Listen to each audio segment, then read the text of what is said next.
merci tout le monde d'être là. Merci Jocelyn Desjardins d'être déplacé pour venir ici à cette conférence. Merci évidemment Mario Beaulieu et toute l'équipe du député ici qui a organisé cet événement. Alors, et merci aux deux personnes qui m'ont précédé, donc Jocelyn et Mario, de m'avoir présenté, d'avoir vanté mes accomplissements. Alors, avant d'arriver, j'avais préparé une petite liste de qualités personnelles que je voulais que Mario dise un peu à mon sujet. C'est toujours plaisant d'entendre des gens qui nous vantent à voix haute, alors qu'évidemment, nous-mêmes, on n'ose pas dire ça. Alors, j'ai oublié de lui donner, en fait, ça a été mon erreur. Alors, j'avais mis intelligent, sympathique, bel homme. Et puis, j'avais hésité à mettre le mot sexy. Finalement, je me suis dit, moi, je ne mettrai pas ça. Ça va être un peu déplacé. Alors, trêve de bavardage. Merci à tous ceux qui ont organisé cet événement. Et je pense qu'on nous suit sur Facebook en live. Alors, je salue aussi ceux qui nous regardent de leur ordinateur ou de leur téléphone. Alors, voyez-vous, mes amis, je vais vous parler dans quelques instants de l'organisme que j'ai fondé, Justice pour le Québec. Mais évidemment, je vais vous parler de la Constitution. C'est le 40e anniversaire du rapatriement de la Constitution. Comme vous savez, un triste anniversaire. Et nos adversaires, les fédéraux, nos adversaires, les multiculturalistes canadiens, nos adversaires, les gens du Canada anglais, n'arrêtent pas de nous dire, vous savez, la Constitution, ça n'intéresse personne, la Constitution, c'est pas important, la Constitution, c'est un faux sujet, il faut passer à d'autres choses, circuler, il n'y a rien à voir, alors ça n'intéresse pas les Québécois. Alors évidemment, vous vous doutez bien que je ne suis pas du tout d'accord avec ça, je n'ai pas passé 8 ans de ma vie à travailler sur le rapatriement de la Constitution en pensant que ça n'intéressait pas les Québécois. La Constitution, c'est la question du régime, la question de la place du Québec dans le Canada. La Constitution, c'est la question de savoir si nous formons ou pas une nation. La Constitution, c'est aussi une question de justice pour le Québec, de justice collective pour le Québec. Et parlant de justice, j'en profite pour vous poser une question, puisque je soulève moi-même cette question de la justice. Êtes-vous tanné que des juges biaisés nommés par Ottawa invalident les lois du Québec, comme la loi 101 ou la loi 21? Êtes-vous tanné de ça? Oui. Plus que tanné. Alors, plus que tanné, mais voyez-vous, ma chère dame, le problème, c'est qu'on est un peu loin ici de la Cour suprême à Ottawa. Et je pense que les juges de la Cour suprême à Ottawa n'ont pas bien entendu votre réponse. Alors, je vais prendre la peine de répéter ma question. Êtes-vous tanné que des juges biaisés nommés par Ottawa invalident les lois identitaires du Québec, comme la loi 101, la loi 21, en vertu d'une constitution que nous n'avons jamais signée? Êtes-vous tanné de ça? Oui! Voilà, ça c'est la réponse que j'attendais. Une réponse qui vient des tripes, une réponse qui vient du cœur, une réponse qui affiche nos convictions profondes, évidemment, nos convictions en faveur de la nation québécoise. Alors évidemment, la loi 101, comme vous le savez, a été invalidée à plusieurs reprises par la Cour suprême en vertu de cette Constitution de 1982. C'est de ça dont je vais vous parler, des conséquences de l'adoption de cette Constitution. Et évidemment, l'an dernier, comme vous le savez, je vais vous le rappeler, mais vous le savez déjà, une partie de la loi 21 a été invalidée par un juge de la Cour supérieure du Québec, le juge Marc-André Blanchard. Alors, Marc-André Blanchard, un ancien donateur du Parti libéral du Canada, quand il était avocat, il a donné des milliers de dollars au Parti libéral du Canada. Il a été nommé juge et il a donc invalidé la loi, une partie de la loi 21. Vous, monsieur, vous êtes surpris qu'un juge qui donne un avocat donne de l'argent au Parti libéral, devienne juge, êtes-vous surpris de ça? Non, hein, évidemment. Mario, vous êtes surpris qu'un avocat donne de l'argent au Parti libéral, soit nommé juge après? Ah oui. Ah oui, hein, voilà, la surprise, je vois Mario. La libéralisme, voilà, exactement. Nous sommes tous surpris, évidemment, de savoir que des juges sont ensuite nommés à la magistrature et ils utilisent cette Constitution que nous n'avons pas signée pour invalider les lois identitaires du Québec. Et donc, avec l'adoption de la loi 21, malheureusement, nous sommes en présence d'une campagne de salissage contre le Québec. Mais avant que j'arrive à ça, j'avais oublié un point important. Ce que je veux vous dire aussi, avant de poursuivre sur cette campagne de salissage, c'est que ce qui s'est passé en 1982, c'est la chose suivante. On nous a enlevé nos pouvoirs.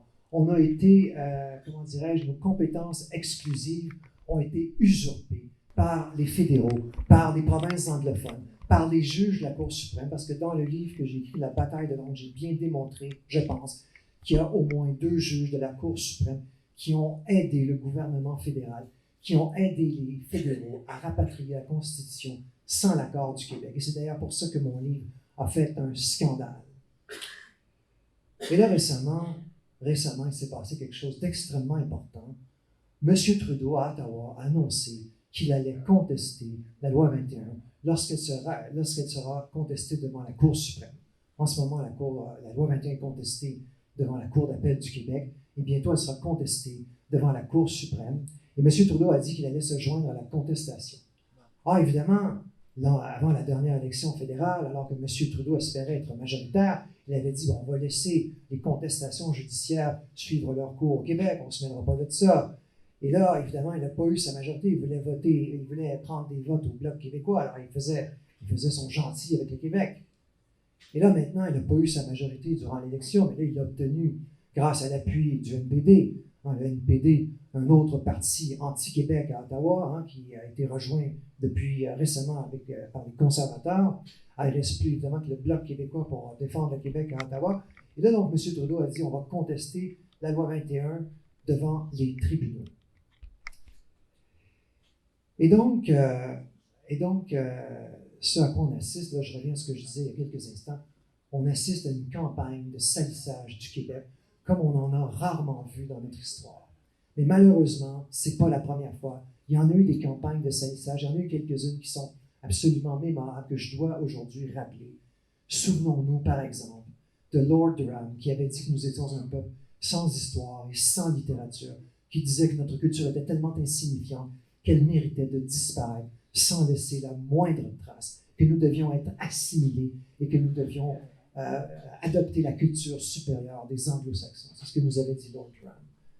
Souvenons-nous également des 2 crises de la conscription, quand on a cassé du sucre sur le dos du Québec, sur le dos des Canadiens français, parce que nous ne voulions pas nous ne voulions pas le service militaire obligatoire pour un pays qui nous traitait comme des citoyens de seconde zone. Alors on en a cassé du sucre sur le dos du Québec. Il s'en est dit des choses terribles sur le dos du Québec durant ces 2 crises de la conscription. Et souvenons-nous également, lors de la Révolution tranquille, quand Jean Lesage a dit « Maître chez nous », quand Jean Lesage a voulu occuper tous les champs de compétences du Québec pour faire en sorte que nous cessions d'être des porteurs d'eau, que pour mettre un terme à l'infériorité économique des Canadiens français dans laquelle la conquête nous avait plongé, eh bien, Jean Lesage a utilisé ses pouvoirs, a fait avancer le Québec. Eh bien, encore une fois, on s'est fait attaquer, on s'est fait critiquer. Il y a eu des campagnes de Québec bashing contre nous. Et là, malheureusement, on assiste, depuis l'adoption de la loi 21, on assiste à une nouvelle campagne contre nous. Alors, il s'en est dit des choses depuis l'adoption de la loi 21, des choses absolument terribles que je dois rappeler aujourd'hui.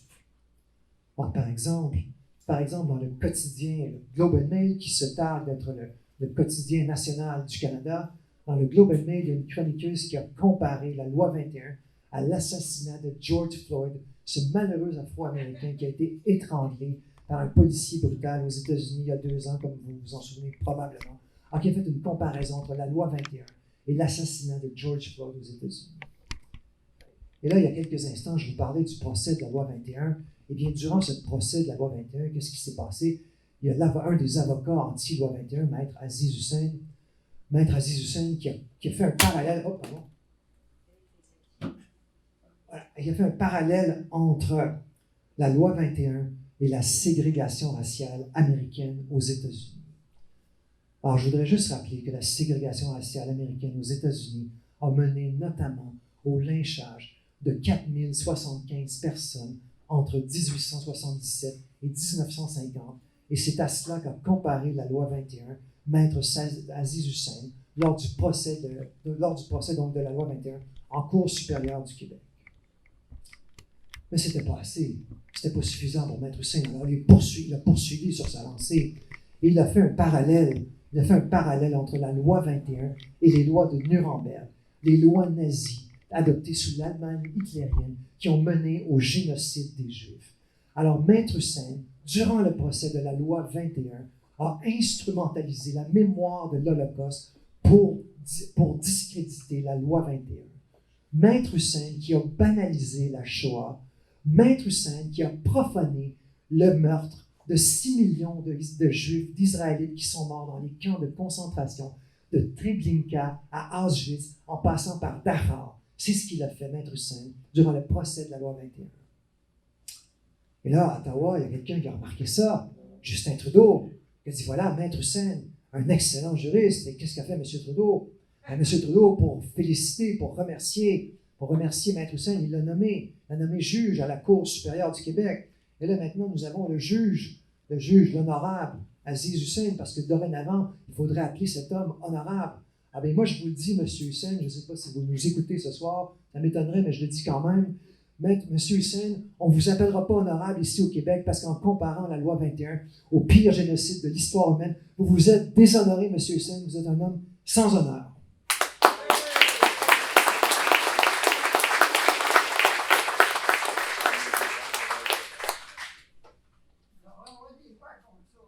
Oui, c'est ça, effectivement, on devrait. Exactement, je vois qu'il y a des gens qui réagissent. Effectivement, la magistrature est tournée contre le Québec, il faut le dire, il faut le redire. Nous avons la magistrature d'une république de bananes quand il s'agit du Québec.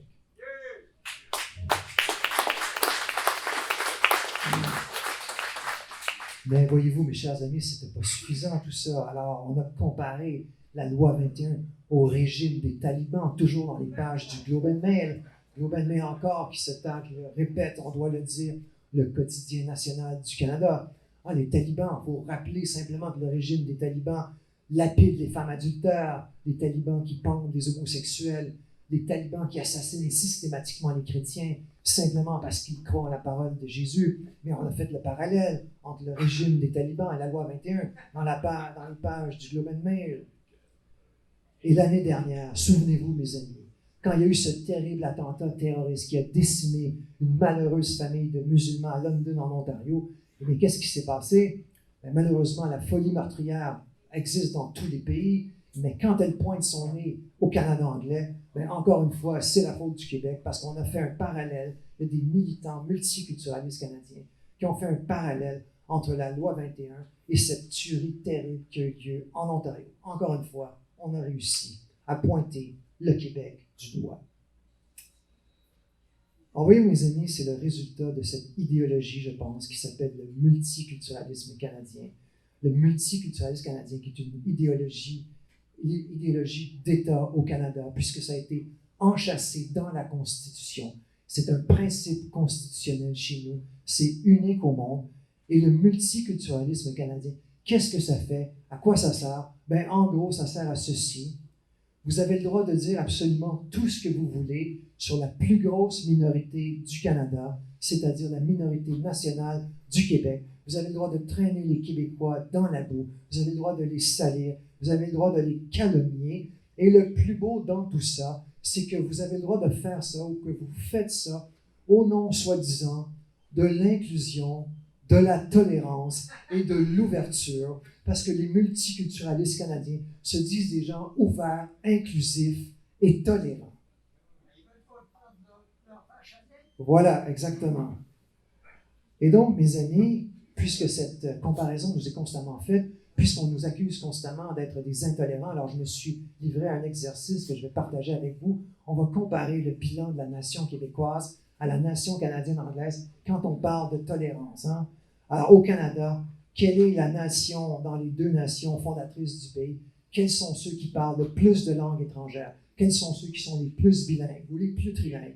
Ah, évidemment, c'est la nation québécoise qui parle le plus de langues. Et j'ajoute à ça, et ça mérite d'être dit, que c'est au Québec que le plus grand nombre de langues autochtones qui existent encore. C'est au Québec que les langues autochtones sont le plus conservées. Un autre élément qu'on doit ajouter là-dessus. Quel est l'endroit au Canada ou l'un des endroits où il y a le moins de crimes haineux rapportés à la police? Parce qu'à chaque année, on a des statistiques qui nous sont fournies par Statistique Canada. Et à chaque année, ou presque, le Québec est en dessous de la moyenne canadienne pour ce qui est du nombre de crimes haineux qui sont commis au Canada, toujours en dessous de l'Ontario. Et je tiens à dire qu'il y a extrêmement peu de crimes haineux de toute façon qui sont commis au Canada. Alors, une autre indication, encore une fois, que c'est nous qui sommes les plus tolérants. Et on peut prendre des exemples de l'histoire aussi, parce que ça vaut la peine, et je suis historien de formation, ça vaut la peine de rappeler l'histoire.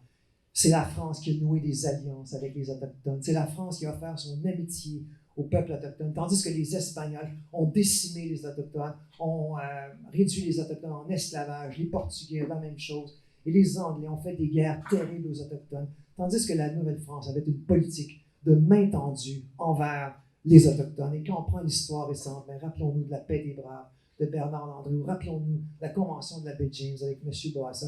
C'est nous qui avons été les plus ouverts et les plus tolérants avec les peuples autochtones. Ça aussi, ça doit être dit. Et les pensionnats autochtones, c'était une institution fédérale, il faut le dire aussi. Johnny MacDonald, voilà, exactement. Alors, j'allais y venir. Durant le 19e siècle, mes amis, dans l'Ouest canadien, quand les Anglais s'en sont pris aux Métis, quand Johnny MacDonald a fait pendre l'ouvrière, qui est-ce qui s'est mobilisé envers les Métis? Eh bien, ce sont les Québécois.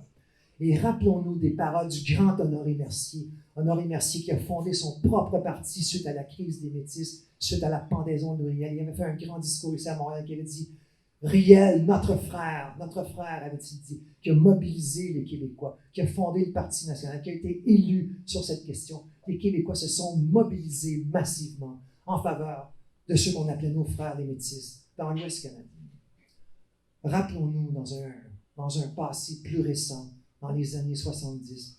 Rappelons-nous des Boat People, mes amis, ces gens malheureux qui fuyaient le communisme, qui s'étaient abattus sur le Sud-Vietnam, ces gens qui fuyaient la persécution des Rouges, qui sont arrivés ici par dizaines de milliers. Les Québécois se sont mobilisés pour les accueillir.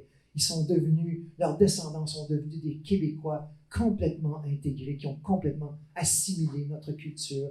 Et tout le monde se fiche du fait que leurs ancêtres venaient de Saigon, de Da Nang ou de Hue. Ce sont des Québécois à 100% qui se sont extrêmement bien intégrés à notre société et qui font notre fierté, qui contribuent au Québec d'aujourd'hui. Ce sont nos écrivains, nos dentistes, nos médecins, nos ingénieurs qui sont complètement québécois et qui témoignent de l'universalité de notre nationalité.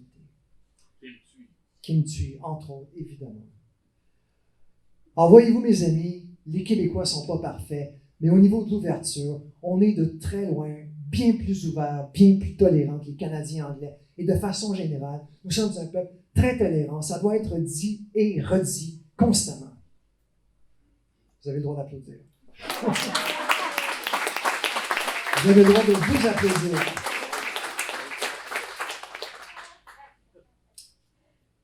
Hélas, hélas, hélas, nous faisons face à une coalition incivile, indigne et infâme de gens qui sont déterminés à lutter contre nous à chaque fois que nous affirmons notre différence, à chaque fois que nous défendons les droits de la minorité nationale québécoise. Et parmi les groupes qui en ce moment s'opposent à nous, parmi ceux qui nous font la lutte, je dois parler du Conseil national des musulmans du Canada. Le Conseil national des musulmans du Canada, qui, il faut le dire, ne représente pas les musulmans du Canada, représente une vision intégriste et extrémiste de l'islam. Le Conseil national des musulmans du Canada qui est en cours, qui est devant les tribunaux contre la loi 21, parce que selon le Conseil national des musulmans du Canada, la loi 21 est une loi islamophobe, évidemment parce qu'elle empêche, par exemple, des enseignantes musulmanes de porter le voile si tant est qu'elles désireraient porter le voile. Alors le Conseil national des musulmans qui nous accuse constamment d'être intolérants, islamophobes, qui bat la campagne contre nous dans le Canada anglais de façon extrêmement active, de façon extrêmement présente. Alors, je me suis un peu intéressé à ce groupe-là, le Conseil national des musulmans du Canada, et je me suis intéressé à leur prise de position passée et présente. Alors, le Conseil national des musulmans du Canada milite pour l'application de la charia en droit familial au Canada. La charia, je tiens à le rappeler, qui permet la polygamie, n'est-ce pas? Vous avez droit à 4 femmes. Donc, le Conseil national des musulmans du Canada était favorable à ça. Le Conseil national des musulmans du Canada qui est favorable à la ségrégation sexuelle pour les cours de danse à l'école. Le Conseil national des musulmans du Canada qui dit que si les parents musulmans demandent que leurs enfants soient exemptés des cours de musique, eh bien, on doit exempter les enfants du cours de musique à la demande des parents.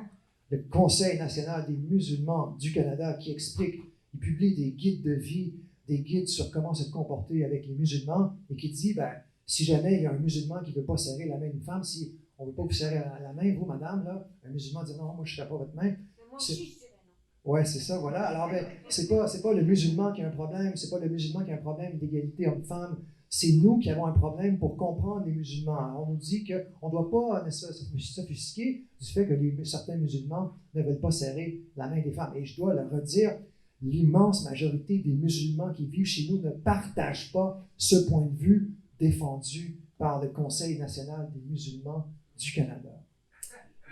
Et là, il y a un ancien imam du Conseil national des musulmans du Canada qui va d'ailleurs prononcer une conférence dans quelques jours à Toronto pour une autre organisation qui s'appelle l'Association des musulmans du Canada. Alors, cet imam, il travaillait pour le Conseil national des musulmans du Canada. Il avait expliqué, il avait écrit dans un texte, il s'était penché sur la question, est-ce qu'un musulman a le droit de battre sa femme? Est-ce qu'un homme a le droit de battre sa femme? Alors, il s'était posé la question, il avait dit, oui, effectivement, un homme a le droit de battre sa femme. Alors, je vois des visages qui sont un peu choqués dans la salle, je vous comprends, évidemment. Mais l'imam en question avait quand même expliqué qu'il y avait des conditions à remplir. Ce n'est pas dans n'importe quelle circonstance que vous avez le droit de battre votre femme. Il y a comme une procédure à suivre. Et je vais vous l'expliquer, ça vaut la peine d'être expliqué. J'espère que je ne donnerai pas des mauvaises idées à certains hommes dans la salle. Il ne faut pas croire ce que cet imam-là dit. Hein. Je vais l'expliquer, mais sachez que ce n'est pas correct. Juste au cas où certains pourraient avoir des doutes. Voilà, exactement. Personne ici endosse ça, je sais, j'en suis sûr. Alors donc, l'imam en question avait dit, la première condition à remplir, c'est que l'homme doit se demander, est-ce que ma femme mérite vraiment que je la batte? Alors ça, c'est la première question. Est-ce qu'elle mérite vraiment? Oui, non, peut-être. Oui, elle mérite. Donc voilà, première condition est remplie.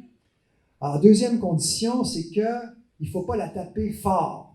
Alors, il n'a pas défini c'était quoi fort, mais il ne faut pas taper fort, donc ça c'est très important. Et un peu dans le même sens, et on vient à la troisième condition, n'est-ce pas? Et il ne faut pas frapper la tête, il faut éviter la tête si possible, autant que faire se peut. Et donc, c'était les trois conditions, n'est-ce pas, que cet imam avait fixées. Et il a dit, une fois que vous avez rempli les trois conditions, une fois que les trois conditions sont satisfaites, là, vous avez le droit de battre votre femme. Là, vous avez votre punching bag. Voilà, exactement. Là, vous avez votre punching bag, et puis ne frappez pas trop fort, puis pas la tête. Alors donc, voilà, et ce sont ces gens-là, n'est-ce pas, qui nous font la leçon, qui nous accusent d'être intolérants. Alors moi, j'ai un message pour l'association, le Conseil national des musulmans du Canada. La laïcité, ça protège les femmes, ça protège notamment les femmes musulmanes, ça les protège de l'intégrisme, ça les protège de l'islamisme, ça les protège du communautarisme. Et ici au Québec, on ne fera pas de concession là-dessus. Pour nous, les valeurs hommes-femmes, ce sont des valeurs totalement fondamentales et on ne cédera pas au chantage du Conseil des musulmans.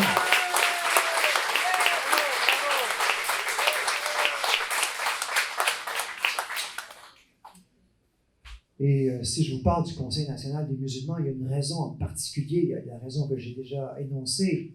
Il y a beaucoup d'adversaires de la loi 21 au Canada anglais qui battent le fer, qui rabattent les troupes, qui, n'est-ce pas, montent au front pour nous combattre, qui sont au créneau. Mais je vous parle du Conseil national des musulmans du Canada parce qu'ils ont convaincu plusieurs villes canadiennes anglaises de verser de l'argent aux anti-loi 21. Alors, ils ont commencé par la ville de Brampton, en Ontario. Et à la ville de Brampton, en Ontario, il y avait le maire Patrick Brown, que vous connaissez probablement. Je vais quand même parler un peu de Patrick Brown, un personnage qu'on doit connaître, qui mérite d'être connu. Patrick Brown, qui est un ancien chef du Parti conservateur de l'Ontario.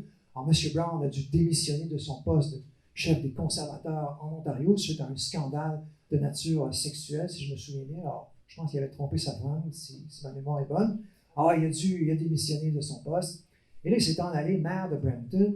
Et là, c'était l'an dernier, à Brampton, il y a eu un scandale. Là, c'était pas sexuel, mais il y a eu une enquête policière. Le maire s'est immiscé dans l'enquête policière qui visait sa ville. Et là, il y a eu un gros scandale. Et là, Patrick Brown était mal pris, il ne savait pas quoi faire. Il s'est dit, mais qu'est-ce que je fais? Et là, il a dit, je vais attaquer la loi 21. Et là, je vais donner 100 000 aux opposants à la loi 21, de l'argent qui est allé notamment au Conseil national des musulmans du Canada. Et là, il a fait des audiences publiques, il a fait venir des experts. Et là, il y a 3 experts à Brampton qui ont dit, vous savez, la loi 21 augmente le racisme à Brampton, ça favorise l'intolérance à Brampton. Alors, vous voyez, quand il y a de l'intolérance à Brampton, c'est encore la faute des Québécois, évidemment. Hein? Toujours la faute des Québécois. Et donc, là, il a fait du ménage avec ça, et là, il a surfé sur sa popularité retrouvée grâce à ça. Et là, il se présente à la chefferie du Parti conservateur, comme vous savez. Et en passant, c'est illégal, évidemment, de financer ce genre d'activité pour une ville. Une ville n'a pas le droit, elle n'a pas le droit de financer des activités en dehors du champ municipal. Et nous, à Justice pour le Québec, l'organisme que j'ai fondé, on poursuit la ville de Toronto. Je vais vous venir sur Toronto dans deux secondes. Mais on cherche à poursuivre la ville de Brampton. On a besoin de gens à Brampton qui pourraient déposer une requête judiciaire contre la ville parce que, encore une fois, je le répète, ce financement pour les opposants à la loi 21 ici au Québec, c'est une violation de notre droit, du droit municipal au Canada. Les lois sont très, très claires là-dessus. Mais évidemment, quand il s'agit de casser du sucre sur le dos du Québec, hein, les lois, on s'en fout. Alors nous, on veut poursuivre la ville de Brampton. Alors si vous connaissez des gens à Brampton, le cousin d'un beau-frère par alliance, là, alors nous, on cherche des gens là-bas. Puis si vous ne connaissez pas personne à Brampton, vous pouvez nous faire un don en argent. On a des avocats qui nous coûtent, qui sont très, très bons et qui sont très, très prompts à nous aider, mais évidemment, il faut les payer. Mais bref, tout ça m'amène à la ville de Toronto, parce qu'à Toronto, on a trouvé quelqu'un pour déposer une plainte. Et qu'est-ce qui s'est passé à Toronto? On a fait déposer une requête judiciaire. À Toronto, voyez-vous, mes amis, il y avait le maire John Tory, qui est toujours maire de Toronto, maire Tory qui est là depuis très longtemps, et là, l'an dernier, s'est passé un gros scandale à Toronto. On n'a pas parlé de ça trop au Québec, mais gros scandale à Toronto. Figurez-vous que le maire de Toronto, la plus grande ville du Canada, en même temps qu'il était maire, il était consultant pour Rogers Communications, une des plus grandes compagnies de communication au Canada, et il n'avait pas déclaré ça à personne. Un cas flagrant de conflit d'intérêts, parce que vous comprenez que la ville de Toronto a des liens d'affaires avec Rogers Communications. Et lui, il n'avait pas parlé de ça à personne, il n'a pas déclaré son conflit d'intérêts. Là, ça a été un scandale. Ah, il s'est fait varloper dans les médias comme il faut, vous imaginez. On se met à la place des Torontois, on a été frustrés nous aussi. Et là, le maire Tory ne savait pas quoi faire. Il s'est dit, qu'est-ce que je fais? Mon Dieu, qu'est-ce que je fais? Et là, il dit, je vais appeler mon bon ami Patrick Brown. Alors, il a pris le téléphone. Hey, Patrick, c'est pas ce qui m'arrive, je suis pris dans un gros scandale. Patrick, qu'est-ce que je fais? Quel est ton conseil, mon cher Patrick? Alors, Patrick a dit, mon cher John, t'attaques le Québec, t'attaques la loi 21. Ah! Merci, Patrick, très bonne idée. Alors là, le maire Tory a fait un grand discours, il dit, nous, à Toronto, on respecte la Charte canadienne des droits et libertés. Nous, à Toronto, on est ouvert, on n'est pas raciste. Nous, à Toronto, et on va donner de l'argent aux opposants à la loi 21, on va donner 100 000 $. On va faire comme le maire Patrick Brown a fait à Brampton. On suit le leadership de M. Brown. Et nous, on est contre la loi 21. On est contre les racistes du Québec. Alors, c'est ce qu'il dit. Et là, qu'est-ce qui s'est passé? Ah! Miracle! De zéro à héros. Et là, M. Tory retrouve sa popularité. M. Tory qui surfe allègrement vers sa réélection à Toronto et à moins peut-être d'un autre scandale, peut-être que lui aussi trompe sa femme, je ne sais pas, mais bref, toujours est-il qu'en ce moment, M. Tory, grâce à sa campagne contre la loi 21, n'est-ce pas, surfe à nouveau vers la réélection qui doit avoir lieu l'automne prochain. L'élection qui doit avoir lieu l'automne prochain. Alors, comme je vous disais, nous, c'est pour ça qu'on a créé l'organisme Justice pour le Québec, pour poursuivre ces gens-là. Et là, je vous annonce qu'on a déposé aujourd'hui une requête en justice pour faire invalider la nomination de Mary Simons comme gouverneure générale du Canada, parce qu'elle ne parle pas français.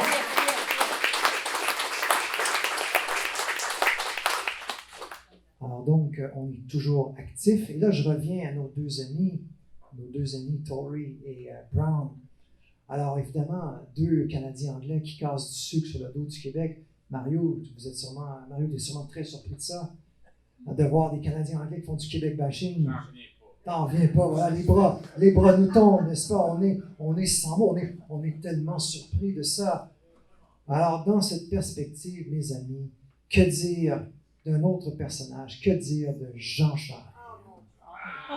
Oui, là, j'entends vos réactions, je sais. Préparez-vous. Alors, s'il y en a qui mangent une bouchée, je vous conseille de l'avaler tout de suite. Ou si vous êtes en train de boire, avalez votre gorgée parce que vous risquez de la recracher. Parce que je vous dis, ce que je vais vous dire est particulièrement indigène. Alors vous, monsieur, avec votre bière, attendez avant de la boire.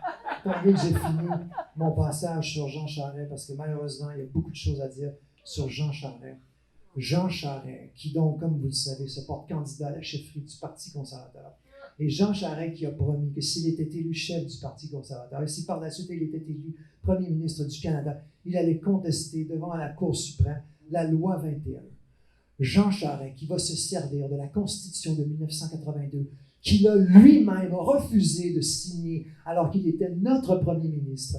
Jean Charest qui a prêté un serment d'allégeance et de loyauté à la nation québécoise quand il est devenu premier ministre. Eh bien, Jean Charest qui nous annonce aujourd'hui qu'il va utiliser cette même Constitution contre le Québec pour réduire les pouvoirs de l'Assemblée nationale. Jean Charest qui déshonore la fonction sacrée de premier ministre du Québec, de la seule nation francophone des Amériques. Jean Charest qui renie sa nation. Alors, quand on pense à ça, évidemment, on a des mots très durs qui nous viennent à la bouche. Mais nous ne les prononcerons pas. Mais nous allons nous en souvenir, M. Charest, si jamais vous devenez chef du Parti conservateur. Et on va travailler encore plus fort pour le Bloc québécois à la prochaine élection pour enlever plus de sièges aux conservateurs, aux libéraux et aux NPD.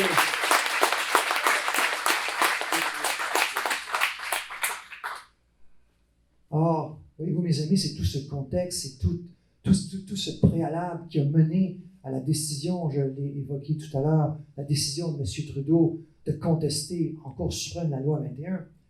Mais évidemment, M. Trudeau devait montrer qu'il était plus vertueux, qu'il était plus capable que les autres. Et quand je dis plus vertueux, ça veut dire plus capable de cogner sur le Québec. Alors évidemment, M. Trudeau a dit, moi je ne peux pas juste dire que je vais contester la loi 21. Alors M. Trudeau a annoncé qu'il va contester l'utilisation de la clause dérogatoire. La clause dérogatoire, j'explique en 2 mots ce que c'est. C'est une clause de la Constitution de 82 qui permet au Québec d'échapper à une invalidation des juges nommés par Ottawa, des juges nommés par Ottawa qui utilisent la Charte canadienne des droits et libertés pour invalider nos lois. Alors quand le gouvernement du Québec, quand l'Assemblée nationale invoque la clause dérogatoire, on peut protéger partiellement, pas complètement, mais partiellement, nos lois d'une invalidation par les juges fédéraux. Et donc là, M. Trudeau a annoncé qu'il allait contester l'utilisation de la clause dérogatoire qui en ce moment est utilisée pour protéger la loi 21, qui a été utilisée aussi pour protéger la loi 96. Et M. Trudeau, en fait, essaie de compléter l'œuvre de son père, Pierre Trudeau. Pierre Trudeau, qui avait lui-même accepté une clause dérogatoire dans la Constitution. Pierre Trudeau qui avait défendu en 1982 l'inclusion de cette clause dérogatoire. Mais après ça, quand Robert Bourassa a utilisé la clause dérogatoire pour protéger la loi 101, eh bien là, Pierre Trudeau s'est attaqué au Québec, s'est attaqué à la loi 101, s'est attaqué à la clause dérogatoire, la clause maudite, la clause diabolique, la clause maléfique. Il n'était pas suffisamment content de nous avoir trahi son propre peuple en 1982, de passer le reste de sa vie à maudire la clause dérogatoire pour la rendre illégitime. Voilà, alors c'est pas moi qui l'ai dit. Et là, on voit que M. Trudeau pousse évidemment pour compléter l'œuvre de son père. Et là, je le disais, donc la clause dérogatoire a aussi été utilisée pour la loi 96 qui a été adoptée récemment. La loi 96 qui vise à renforcer le français, protéger le français. La loi 96 qui vise aussi à faire reconnaître le Québec comme nation de façon unilatérale dans la Constitution. Alors, la CAQ qui avance à pas timide, à pas insuffisant, pour donner ça à la CAQ dans la bonne direction, mais évidemment, c'est insuffisant. Et je m'attardais particulièrement à cette question de la reconnaissance de la nation dans la loi 96. Donc, la CAQ a fait insérer dans la Constitution unilatéralement le fait que le Québec est une nation de langue française. Alors évidemment, quand vous dites que le Québec est une nation, bien là, évidemment, au Canada anglais, les poils se hérissent. Alors tout d'un coup, le Canada anglais, qui est un pays quand même très diversifié, mais tout d'un coup, l'unité du Canada anglais se refait autour de l'idée que le Québec n'est pas une nation. De Vancouver à Saint-Jean-Terre-Neuve, en passant par Westmount, en passant par la commission scolaire English Montreal, qui a immédiatement déposé une requête judiciaire pour contester la loi 96, et la English Montreal qui conteste notamment le fait que le Québec forme une nation. La commission scolaire English Montreal, qui a reçu des fonds fédéraux pour contester la loi 21 devant les tribunaux, ce qui est illégal en passant. Et ce n'est que lorsque j'ai dénoncé la chose publiquement, au début de l'année 2020, que la English Montreal avait agi illégalement, que là, elle a reculé la queue entre les jambes. Elle a dit non, finalement, on ne prendra pas l'argent maintenant, vous n'avez pas le droit de la prendre. Hein?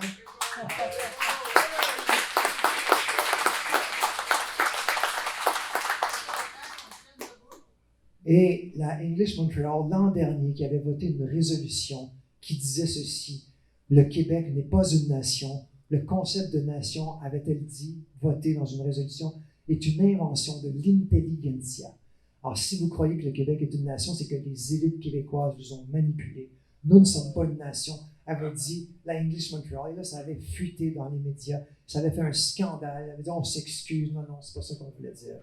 Mais là, les masques tombent. Là, la loi 96 a été votée. Et la English Montreal, naturellement, qui conteste le fait que nous soyons une nation. Alors, ce à quoi on assiste en ce moment, mes chers amis, c'est vraiment une opération pour remettre le Québec à sa place. Et en ce qui concerne M. Trudeau, on voit que M. Trudeau essaie de nous enfoncer le plus possible dans la gorge, j'allais dire un autre mot, mais je ne le dirai pas. Profondément dans la gorge, voilà, c'est un autre orifice du corps humain. Je vous laisse deviner lequel, c'est un mot de une syllabe.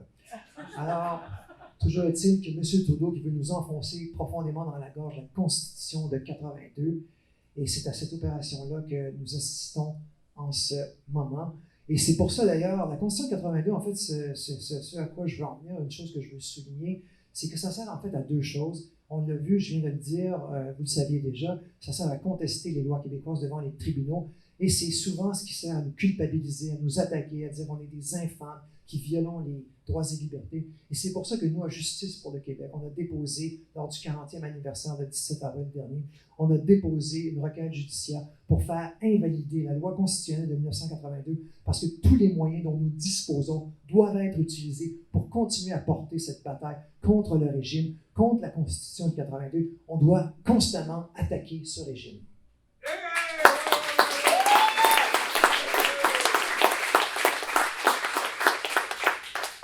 Et j'ai des nouvelles pour M. Trudeau. Quand vous serez en Cour suprême, M. Trudeau, quand vous ferez une demande d'intervention en Cour suprême, et Justice pour le Québec, nous aussi, on va faire une demande d'intervention.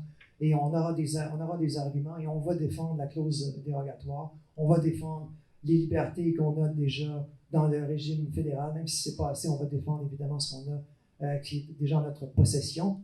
Et on sera là donc pour défendre le Québec.